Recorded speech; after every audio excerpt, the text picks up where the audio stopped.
we were told to do.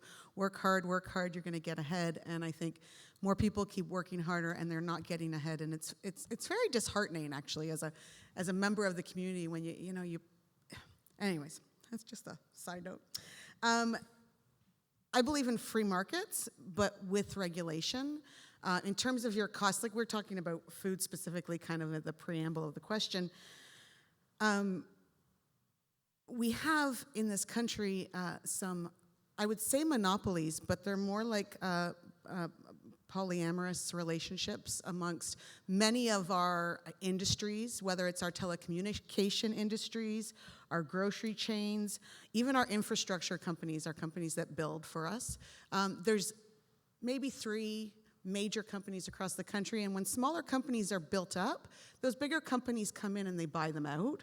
My original career was in advertising, and I used to work as a radio buyer, and those radio stations from across the country have either closed or they're now all owned by 1 or 2 conglomerates, right? So we lose that local media, we lose that local information.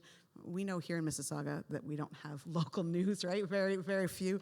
And for any news people that are here, thank you very much for coming out and reporting. But it's very hard to access that information. We need, as consumers, really to start coming together and get smarter as we're doing it. And we've seen that with this annexation from the U.S. coming in and threatening us with tariffs. Canadians are like, oh, we're going to buy Canadian, we're going to buy local, we're going to support our businesses. And this is what we need to start doing. I love the idea of grocery co-ops.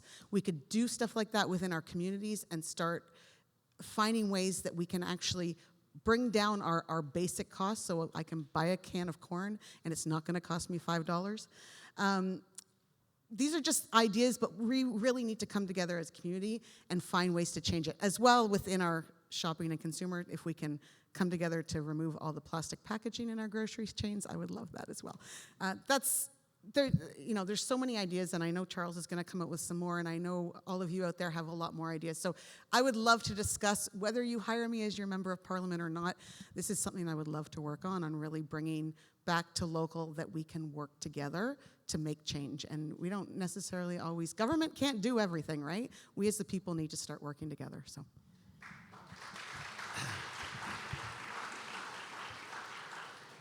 Mary, a good idea is a good idea no matter where it comes from. And we should all be able to adopt, regardless of what political stripe is putting it forward. This is a very critical issue for so many families, and we deal with those families every day in my constituency office.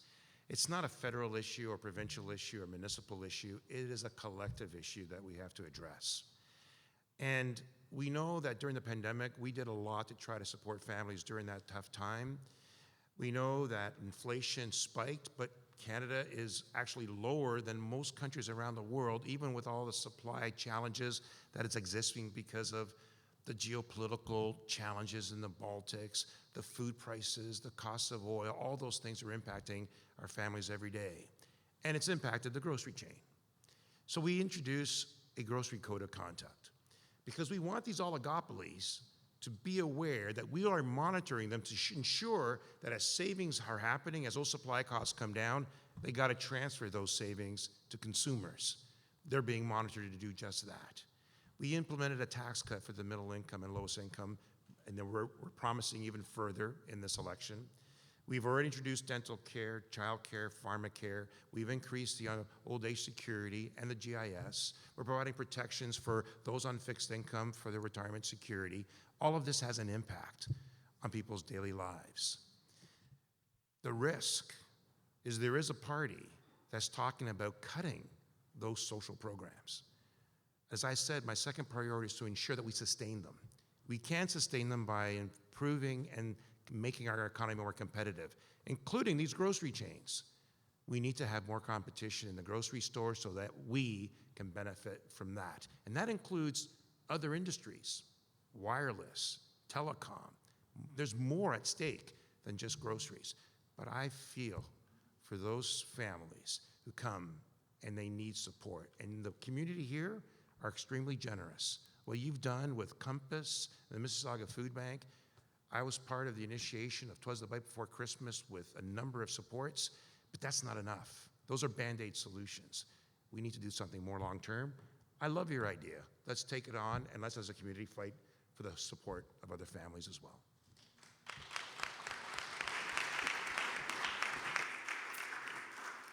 All right, the final question from the Residents Association.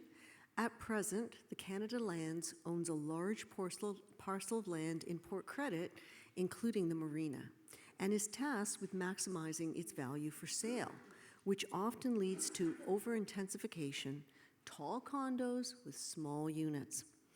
What do you feel is the optimal plan for the lands, taking into account appropriate densification, optimization of employment, and also protecting our waterfront? And we have just Evelyn for this one.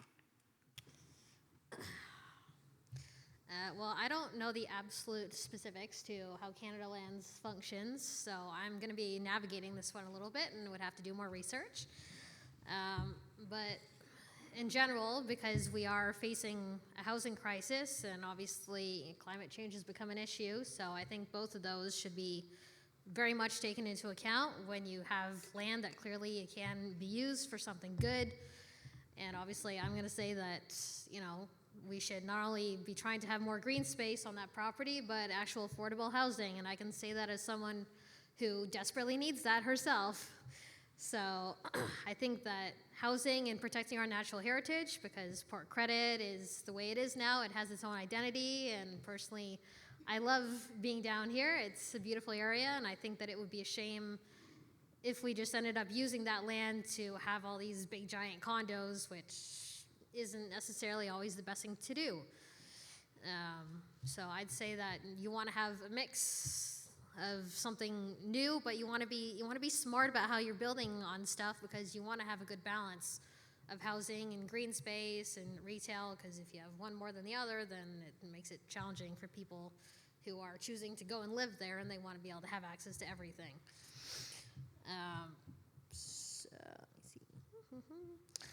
And I think as we're getting into the phase of building on this property, one of the biggest things, and it's always a challenge, is making sure that these people who are building on it are following the environmental assessment plans, because those can be somewhat ignored at times in favor of building maybe a bit faster and more efficiently. So I do think that this is an opportunity to maybe not so much rush the process, but do something right that's going to benefit everyone in this community for the long term, as long as there's input from everyone.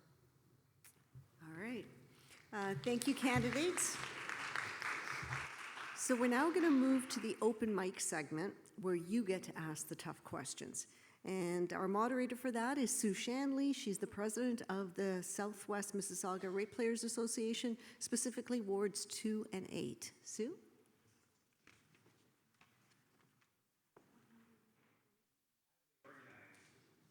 gotta go. I just want to answer that question, that's all.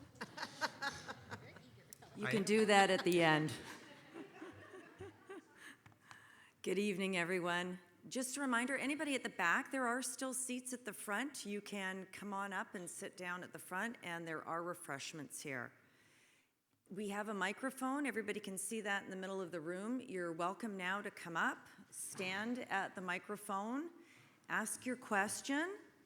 I'm going to be repeating the question for our AV, and you can also let us know whether you're directing it to one of the candidates or all of the candidates.